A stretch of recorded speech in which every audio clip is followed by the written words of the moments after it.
Vamos à palavra de Deus.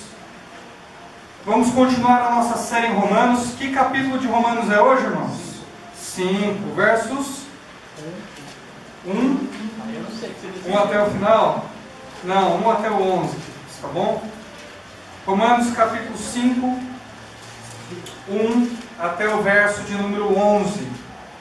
Nós vamos continuar a nossa estrada romana.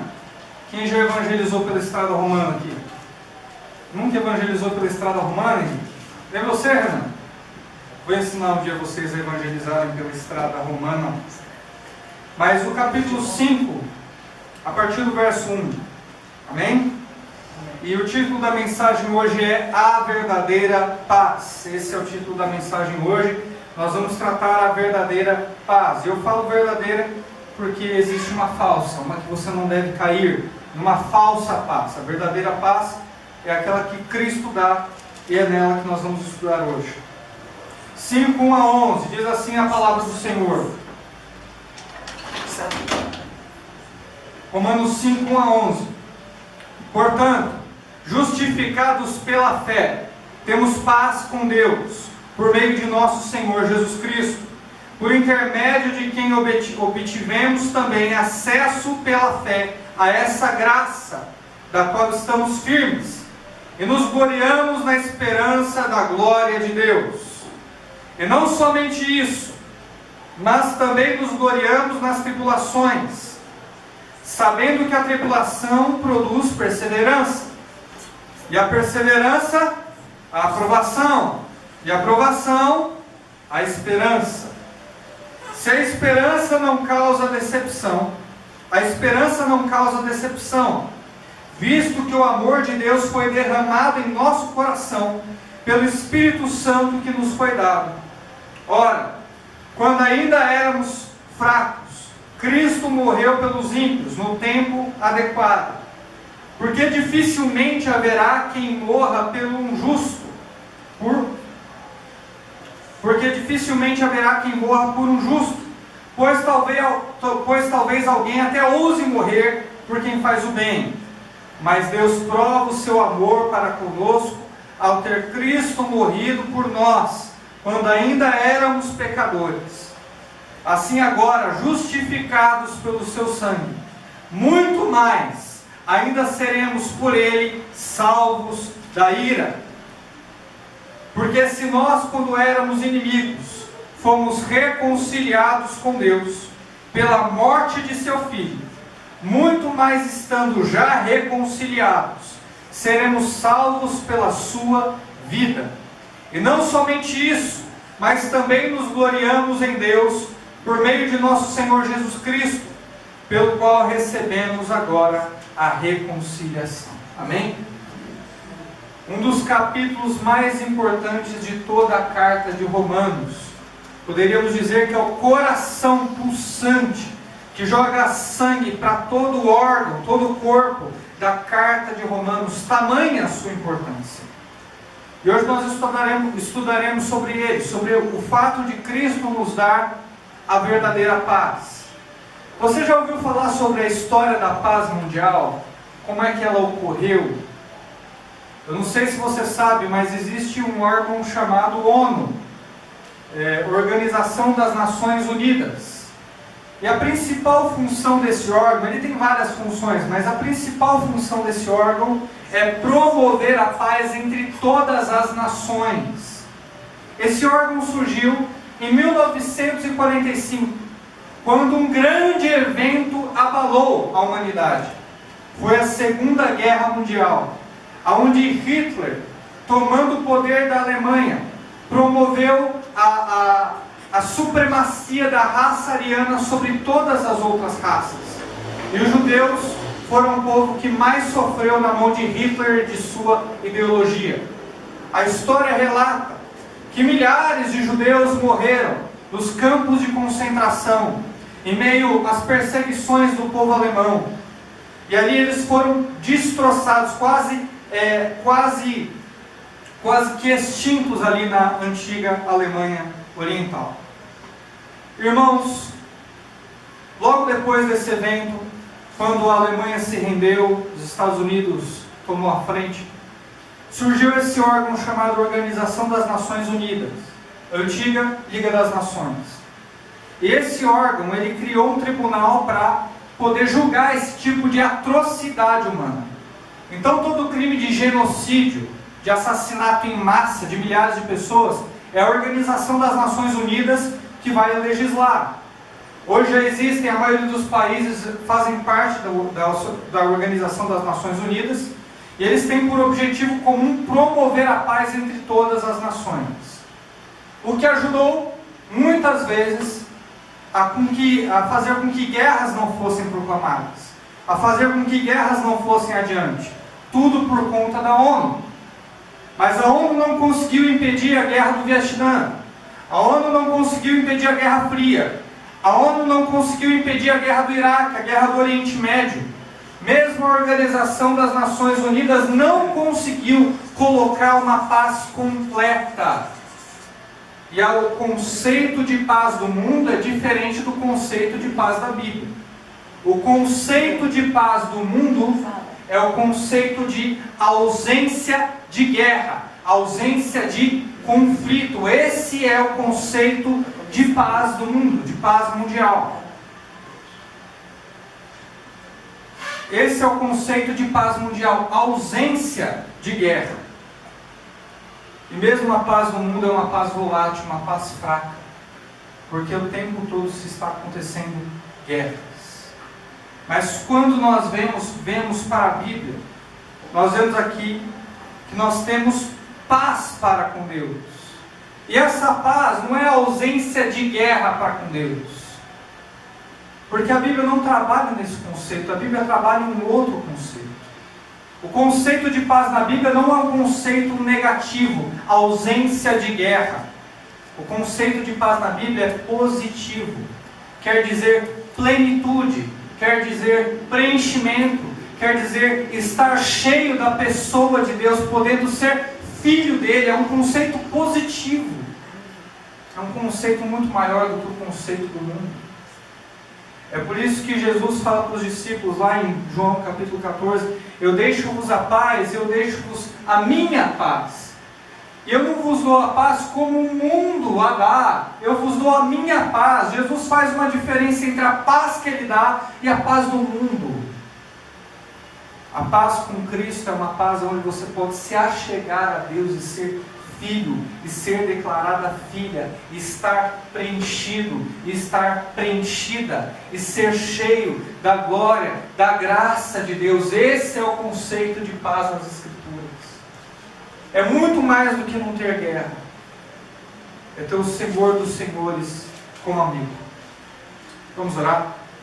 Pai Santo e Eterno Deus, nós agradecemos por esse texto que estamos lendo e explorando. Nessa introdução, Senhor Deus, nós já entendemos que estamos trabalhando com um conceito de paz que vai além do nosso entendimento. Que é provar um relacionamento contigo e continuar firme, Senhor. Esse é o conceito de paz que queremos, é o único conceito de paz que precisamos. E com a Tua paz não queremos mais nenhuma outra, Senhor. Nos mostre qual é a verdadeira paz e que a tenhamos hoje. É o que te pedimos em nome de Jesus. Amém e amém. Queridos, o texto então, depois do capítulo de Romanos, já ter falado que todos estão debaixo do pecado, que todos estão condenados, Romanos apresenta então um conceito que dá uma mudança de 180 graus nesse livro, e que faz a gente entender o âmago, a alma daquilo que ele trata. É justificação. Justificação é um termo jurídico, quer dizer ser declarado inocente. Não é algo que acontece dentro de você, é algo que acontece fora de você. Quando Deus pega você culpado dos seus pecados, de tudo que você fez, e em Cristo te declara inocente. Isso é ser justificado, ser declarado inocente diante de Deus. Mesmo que você não se sinta justificado, mesmo que você pense que não é justificado, se você está em Cristo e é nova criatura, você é sim justificado. É uma posição, é uma declaração unilateral que vem de Deus. E Paulo no último capítulo nos mostrou onde a justificação começou. Que começou com Abraão. Ele recebeu uma promessa de que nele todas as nações da terra seriam abençoadas. E nós somos abençoados por conta dessa promessa que Deus deu a Abraão. O seu descendente, Cristo Jesus, nos salvou e nos justificou. E agora Paulo vai começar a falar dos frutos da justificação. O que a justificação traz de bom. E aqui nós nos deparamos com o primeiro fruto da justificação, que é a paz. É a paz. Você que está em Cristo, você tem paz. Já parou para pensar nisso? Portanto, justificados pela fé, temos paz com Deus, por meio de nosso Senhor Jesus Cristo. Como é que você recebe a salvação? Como é que você recebe a justificação? É por Cristo, pela sua graça, por aquilo que Ele fez por você na cruz. Ele morreu e ressuscitou para te salvar do seu pecado. É por esse favor que você recebe a justificação. Hoje eu estava conversando com um irmão que me perguntou: pastor, você acha orgulho da minha parte se eu disser que eu acredito ser salvo? Eu disse assim: querido, se você achar que a salvação é por sua causa, então é muito orgulho.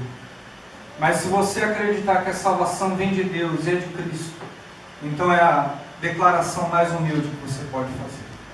Ele falou: não, com certeza, a minha salvação depende de Cristo. Eu falei: então não existe orgulho nisso. Porque salvação é assim. É pela graça por meio da fé. A salvação não é pela fé não, é por meio da fé. Salvação é graça. Mas a fé é o braço estendido do mendigo que vai receber esmola. O mendigo não fez nada para receber esmola. O mendigo não trabalhou para receber esmola, mas ele levanta o braço. Essa é a fé. Ela levanta a mão para receber tudo que vem de Deus e nada da gente mesmo. Isso é justificação. E por essa justificação hoje nós temos paz. Paz. O último ser que você gostaria de estar em guerra é contra Deus. E Ele te garante paz. Dele foi a iniciativa de te dar paz. E quando você tem paz, você tem tudo na vida. Eu lembro de um irmão que chegou para um pastor amigo meu. E esse pastor amigo meu sempre faz aquelas perguntas chave quando alguém está para morrer. Você tem certeza da sua salvação? Você está pronto para morrer? Ele perguntou para o irmão. O irmão respondeu: não pastor, eu não estou pronto para morrer. Eu estou pronto para viver, porque depois que eu deixar esse corpo, eu vou viver para sempre com Deus no céu. É importante a gente começar a encarar as coisas assim, que na justificação nós temos paz com Deus. E temos tanta paz, que quando a gente está para morrer, a morte não mata o crente. A morte liberta o crente para viver para o propósito essencial da vida dele, que é estar para sempre com Deus, que é estar para sempre com Cristo.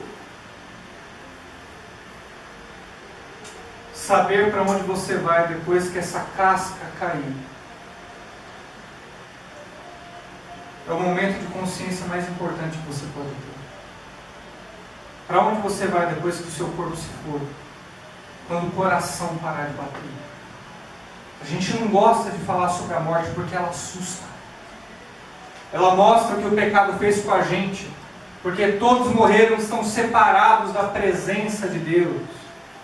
Mas aquele que está em Cristo, que é justificado, que é declarado inocente, ele tem paz e sabe para onde vai depois que a casca cair e não pensar mais.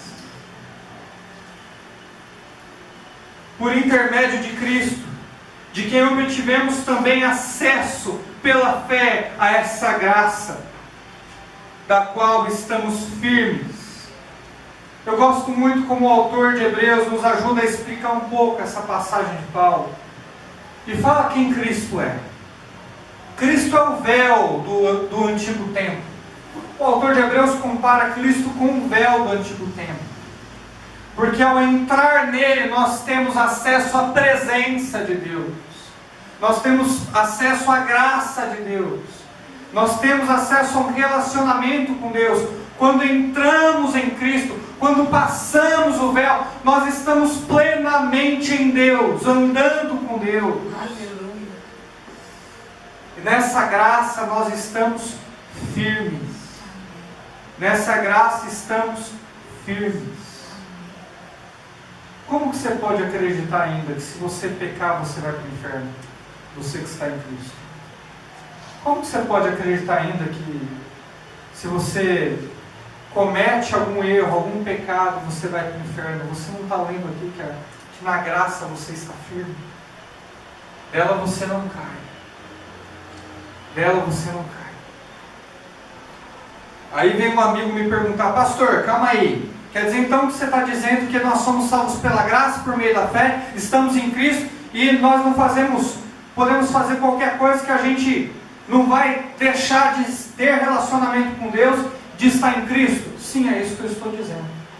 Aí a pessoa continua o argumento, vai me dizendo: quer dizer que eu posso fazer o que eu quiser, que eu estando em Cristo, eu vou ser salvo?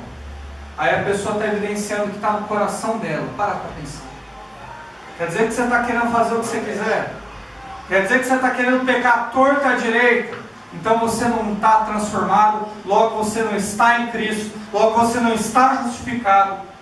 E você não pode provar disso que esse verso fala. Porque esse verso está falando de quem é filho. E filho não fica provocando e vivendo como a sua antiga natureza.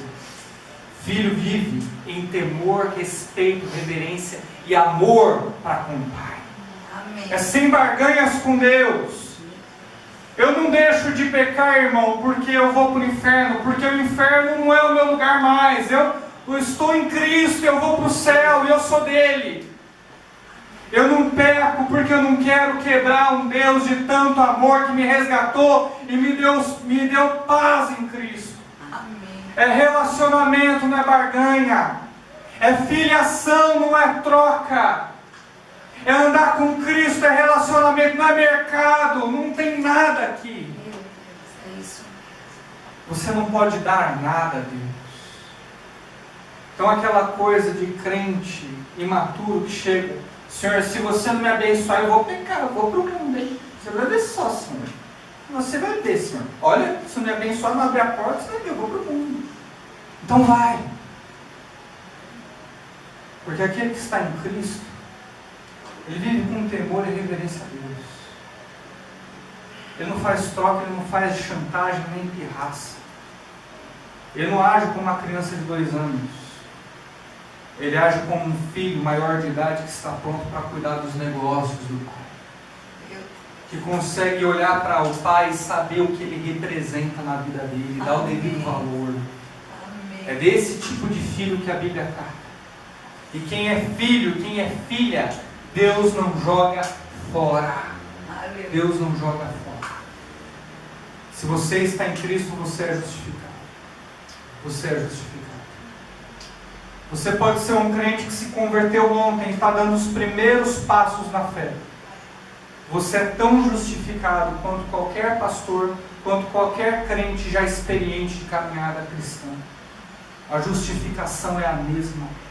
E as bênçãos que ela traz também são as mesmas. Não existe esse tipo de nível.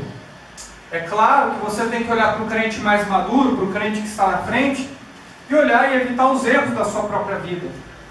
Mas as bênçãos da justificação são as mesmas, tanto na vida dele quanto na sua vida.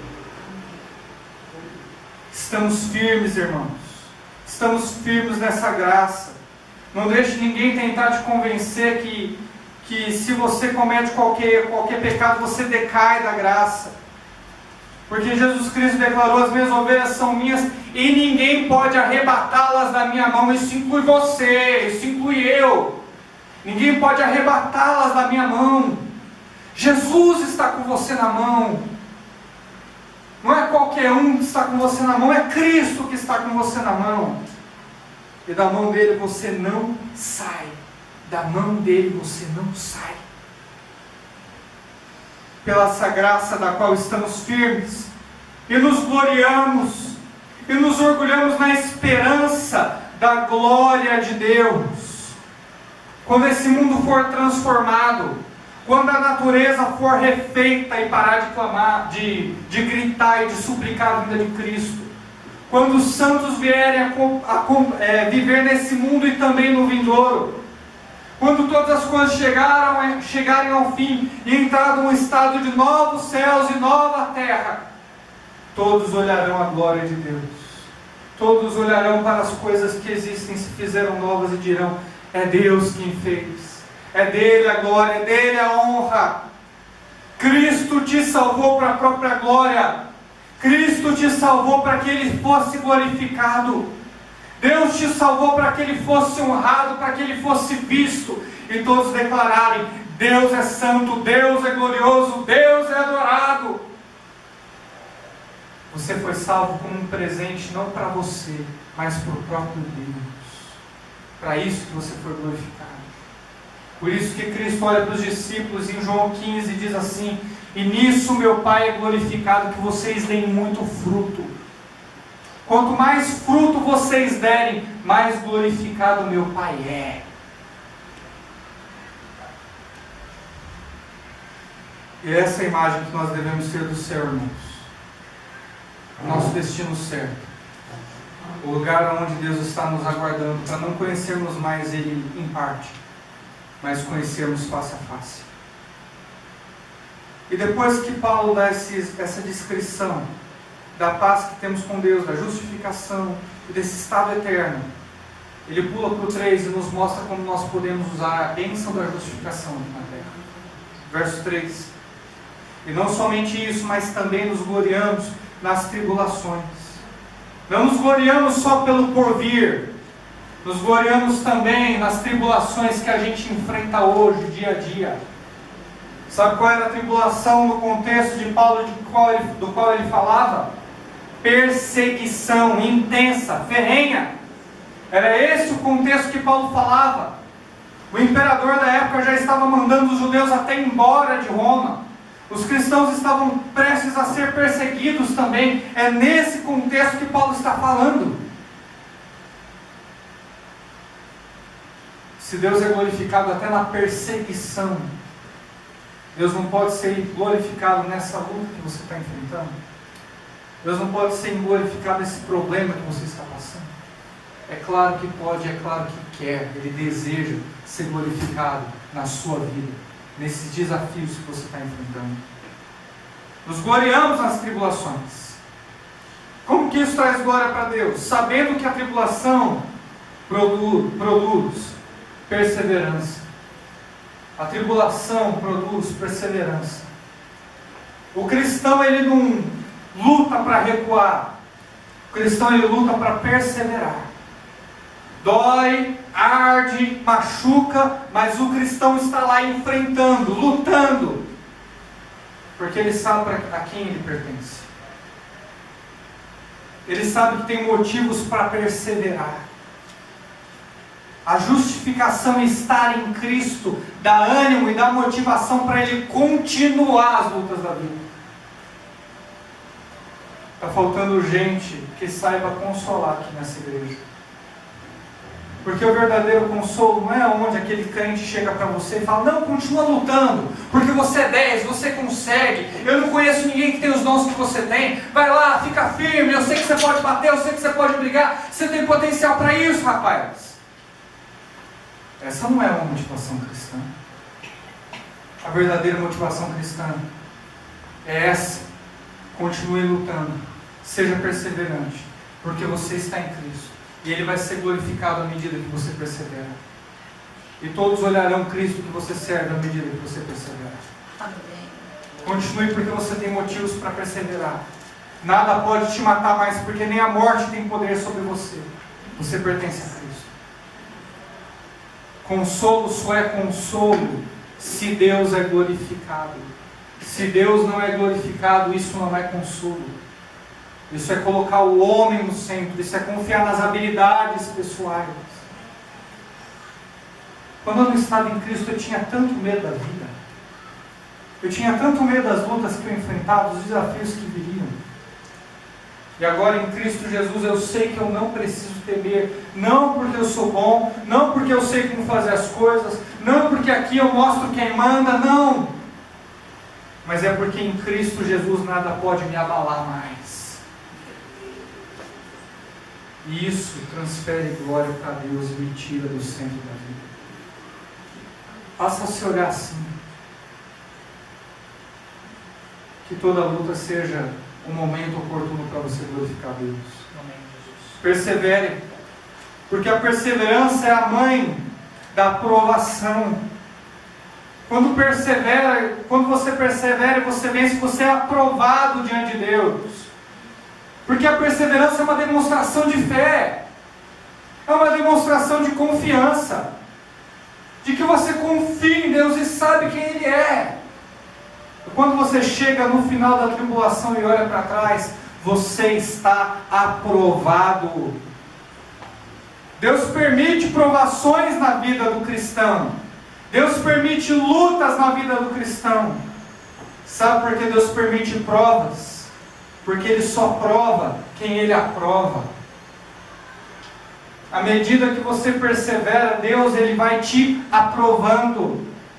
Você vai passando pelas lutas sem se abalar, sem se deixar bater, percebendo que Cristo está contigo, percebendo que Ele vai ser glorificado na sua vida, e isso te dá motivos para perseverar e ir até o fim.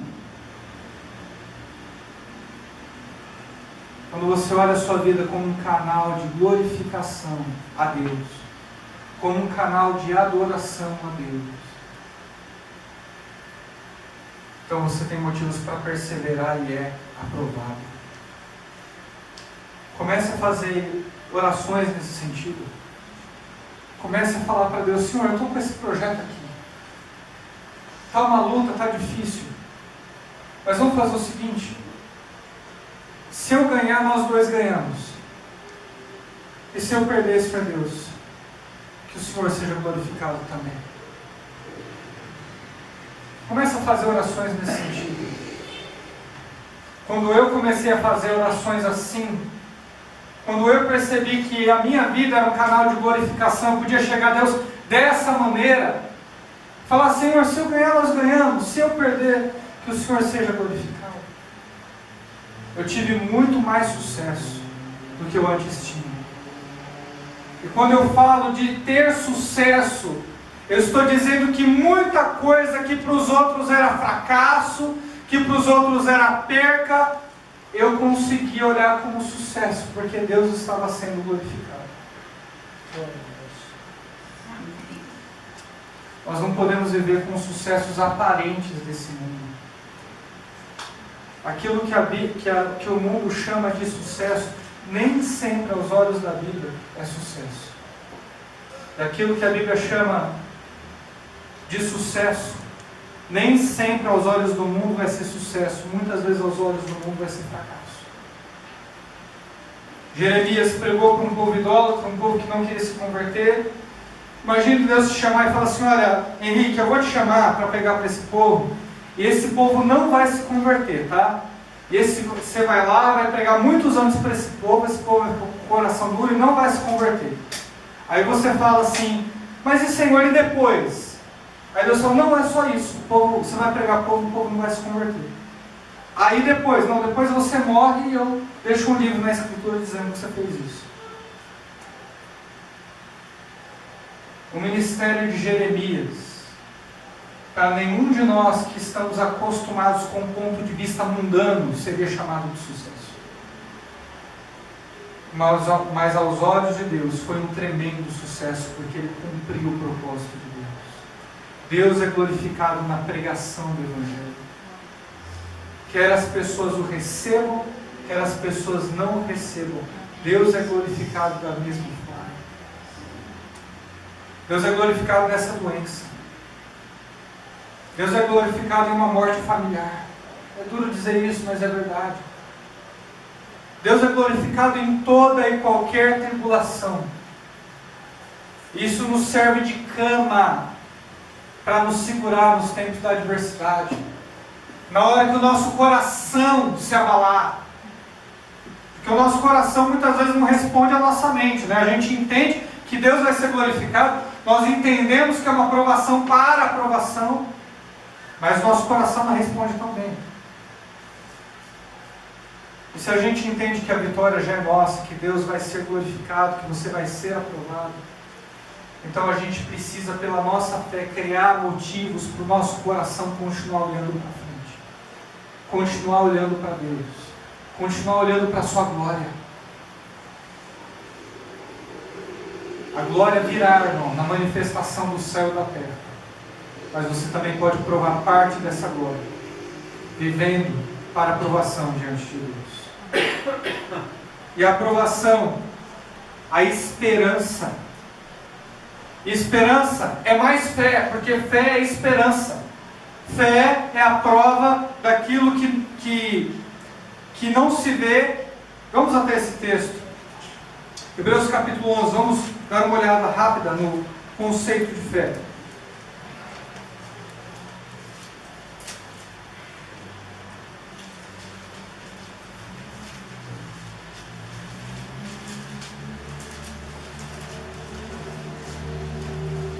Onze 1. A fé é a garantia do que se espera e a prova do que não se vê. Até aí. A fé é a garantia do que se espera e a prova do que não se vê. Quando você é aprovado em qualquer tribulação, o que você ganha é mais fé, é mais esperança, um relacionamento mais forte com esse Deus. Porque o mesmo que foi capaz de te liderar em vitória para a aprovação e glória do seu nome, é o mesmo que vai te liderar em vitória e aprovação para a glória do seu nome nessa nova luta que você está enfrentando. Deus é glorificado nas suas lutas, irmão. Deus é glorificado nas suas lutas. Você vai ganhar mais fé e vai passar por uma tribulação pior. Aí no final vai ganhar mais fé e vai passar por uma ainda pior. E Deus vai ser glorificado em todas elas e não vai haver uma em que Ele não é glorificado. E a esperança, sim, não causa decepção. A esperança, resultado da luta, perseverança e aprovação, não causa decepção. Visto que o amor de Deus foi derramado em nosso coração pelo Espírito que nos foi dado. A esperança vai fazer com que você colhe ainda mais amor da parte de Deus. Não dele para com você, mas você vai ter ainda mais consciência do quanto que Ele te ama em Cristo Jesus. Vai perceber ainda mais o quanto está protegido, o quanto que você é querido, o quanto que você é querida.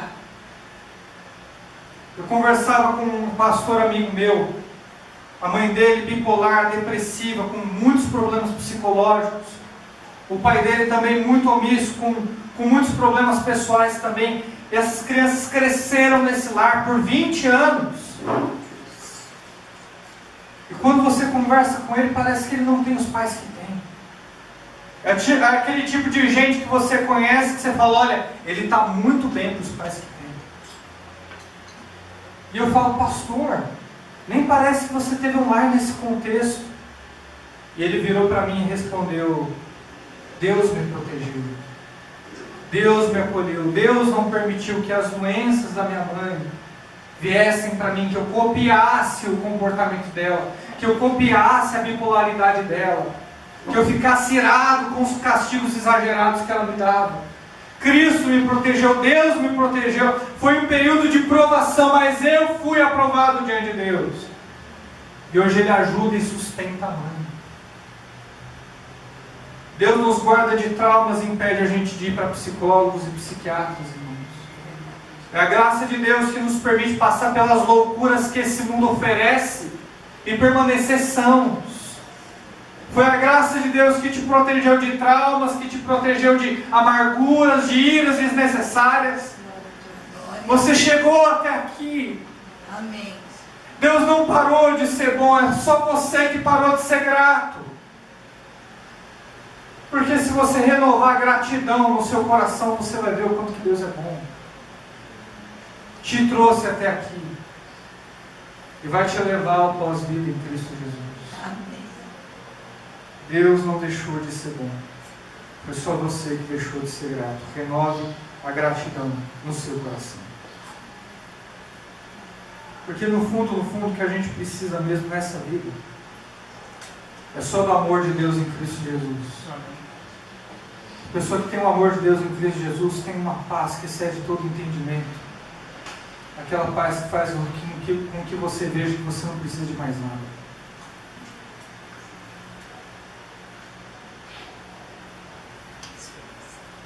Seis. 5 final ainda, parte B.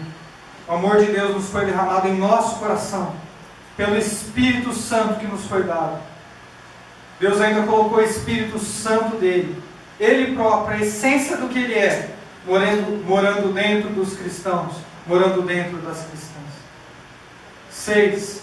Ora, quando ainda éramos fracos, pecadores, ou fracos, quando ainda éramos fracos, Cristo morreu pelos ímpios no tempo adequado. Porque dificilmente haverá quem morra por um justo. Vamos pegar um pouco da ideia do que está no verso 7. É difícil alguém morrer por alguém bom. Dar a vida por alguém já é difícil. Os guarda-costas que protegem esses homens milionários, para que eles consigam pular na frente de uma bala, tem técnica, tem treinamento, são meses ali podendo se submeter às mais diversas situações para que eles consigam se colocar na frente de uma bala. Não é fácil morrer por alguém. Pode ser que por um justo, por alguém bom aos olhos da sociedade, alguém ainda tenha coragem de morrer por uma mãe, por um pai, por um filho, esposa, principalmente. Final do 7. Pois talvez alguém até use morrer por quem faz o bem. 8. Mas Deus prova o seu amor para conosco, ao ter Cristo morrido por nós, quando ainda éramos pecadores. Cristo faz o oposto. Cristo morreu por criminosos. Cristo morreu por pessoas ímpias, más, cruéis de entendimento. Cristo morreu por pessoas nojentas que viviam nos seus pecados.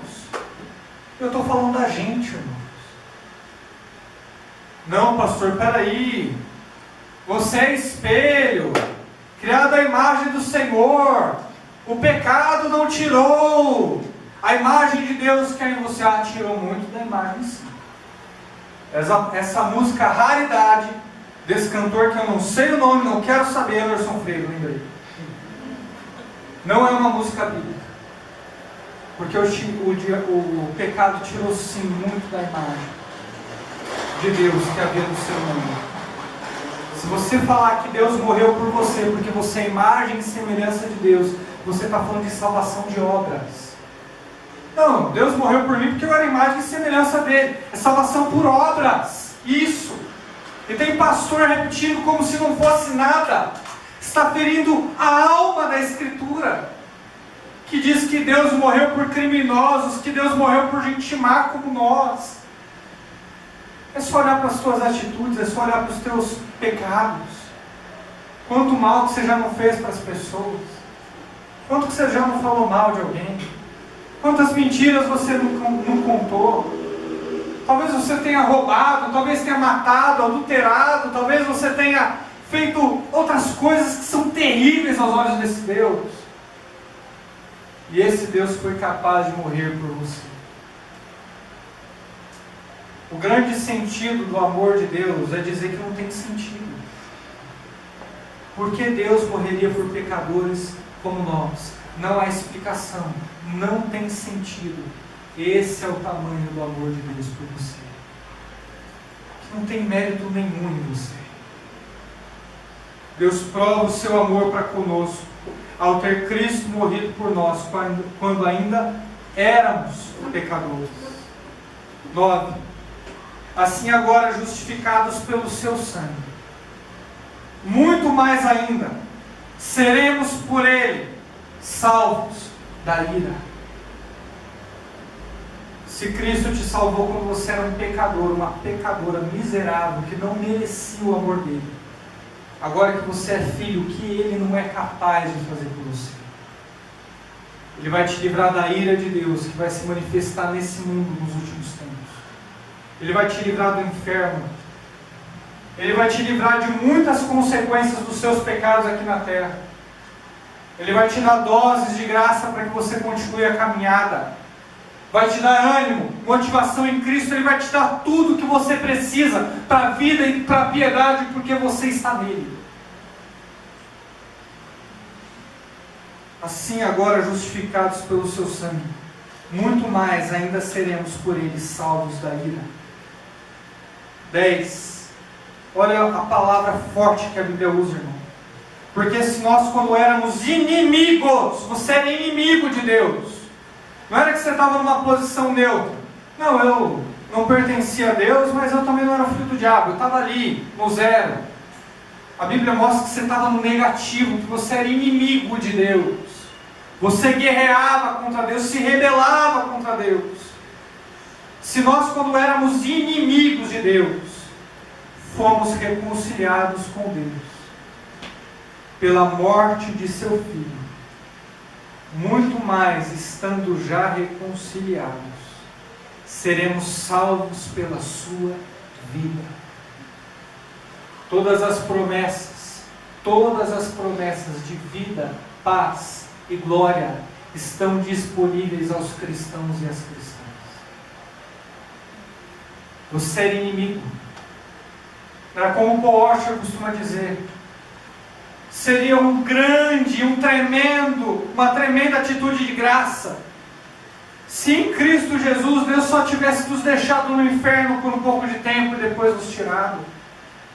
Se Deus nos tivesse feito escravos, só escravos, já seria uma grande atitude de graça, porque você era inimigo de Deus. Mas aí Deus vem em Cristo Jesus, Ele te torna filho. Em Cristo Jesus Ele te torna filha. Ele faz o oposto. Ele vai ao extremo de onde a sua bondade, infinita bondade, podia chegar. Te torna filho, te torna filha. E você aí com medo da vida? E você aí com medo dos seus problemas? Com medo do porvir, com medo da doença? Se Cristo Jesus te tornou filho, te tornou filha, do que você ainda precisa ter medo? O amor de Deus foi revelado em você, está em você. E o verdadeiro amor lança fora todo medo.